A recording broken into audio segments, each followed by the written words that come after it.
If you've been doing the same squat for a while and progress slowed down, it's not that the squat stopped working, your body adapted to it. And if you're not changing the variables, your progress plateaus. One of the most important variables is stance. Let's start with the narrower stance. With a narrower stance, your hips move forward more. That makes your knees travel farther forward as well. As you push into the floor pushes back with force through the midfoot, your center of balance.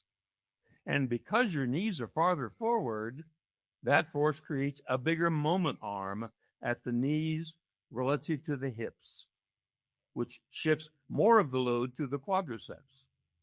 So the quadriceps have to work harder than the glutes to bring you back up. With a wider stance, your femurs move out at an angle as they flex. That keeps the knees from traveling as far forward. So in relation to the midfoot, the hips move further back relative to the knees. And the moment arm becomes the bigger at the hips relative to the knees, which shifts more of the load to the glutes. So the glutes have to work harder than the quadriceps to bring you back up. So why does all this matter? Because changing stance width changes the type of force your body produces. Think about how you naturally jump. You don't jump from a super wide position. You naturally use a relatively narrower stance because narrower stances support vertical power production. Research shows narrower stances increase quadriceps force contribution, which can help support quadriceps development. They also tend to produce greater peak power, faster bar speed, and more explosive vertical force, which helps explain why we naturally jump from a relatively narrower stance. But wider stances change the force strategy completely.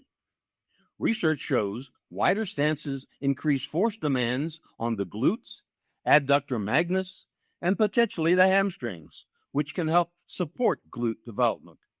And because the force shifts more laterally, wider stances may better support lateral force production, change of direction, and hip-driven strength. So if you keep repeating the exact same squat, eventually the body adapts. The movement becomes efficient. The stimulus becomes repetitive. But by changing variables like stance width, you expose the body to a different stimulus and experience generating force through different angles and different planes of movement, which changes the adaptation.